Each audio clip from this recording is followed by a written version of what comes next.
Hey everyone, we're continuing our PAX 2019 live from the Airbnb talk through review series, and we're taking a look at a game that we saw first as a prototype at PAX 2018. This time, PAX U 2019 has a finished product of Medium. Let's check it out. So Medium is a word-based party game. You're splitting it up into teams, except you're on two different teams. In the standard game, you are playing on a team with your partner to your left and then your partner to the right. You accrue points between the two of you based off of guesses, and then whichever team has the most points wins. Make sense? Well, the way the game actually works is you have a handful of cards, and on your turn, you and the partner to your left are going to have one card from your hands played, and then the other partner is going to play another card, and they each have one word on them. The example in the book is beach and taco. So then you count down 3, 2, 1, and you and your partner say a word at the same time, which might be shell. If you both guess the right word, then you get a big fat point token, which is either going to be like 4 or 5 points.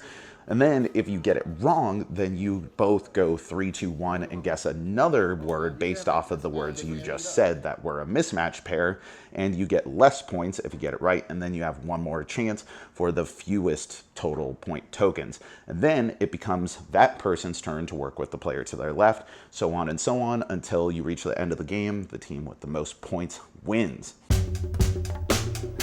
This game is so good. It doesn't have the sort of analysis paralysis that's typical of word-based party games, and it has this huge level of anticipation for the whole table as you're getting ready to say the word that you've come to the conclusion on based off of the two words at the table.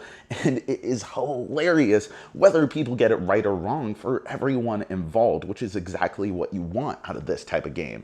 I also love the feeling of playing the words, right? Because if you're the person who is putting down the card first, it's almost like a challenge. You're like, man, what are they going to do with robot or yellow or America? You know, what possible thing could they have to pair with that?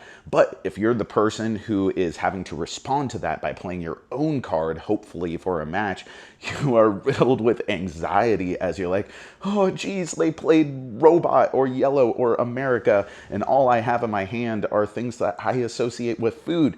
But somehow you come to a conclusion. And that's the last thing that I think is just so stellar about this game, right? Is that it really does feel like you're kind of getting a mind meld as you play more and more with your respective partners. There's not much bad stuff I can say about this game. I mean, if you're not into this type of game, period, then I don't know that this is really going to convince you otherwise. I do think the variant for a team game, which requires an even amount of players where you are playing specifically on a team with a person who's across the table from you, rather than playing with the player to your right and to your left, is the best way of playing. That may be because that's where I learned it for the first time when we were checking it out at PAX Unplugged 2018. But I really feel like that is the best because you have one single team that you are honing in on. The other thing is there are ESP cards, which add some additional effects to the game. I don't think that they necessarily take away from the game when they're there. I appreciate their inclusion. They change things up a little bit, but there's a certain purity about just having the words on their own that represents the peak of what this game is and what it can be. So I prefer to play without them. I love this game. It is one of the most exciting party games that I have played in a long time, and it strips away most of the aspects of word guessing games that can make them tedious and concentrates most on what makes them really fun.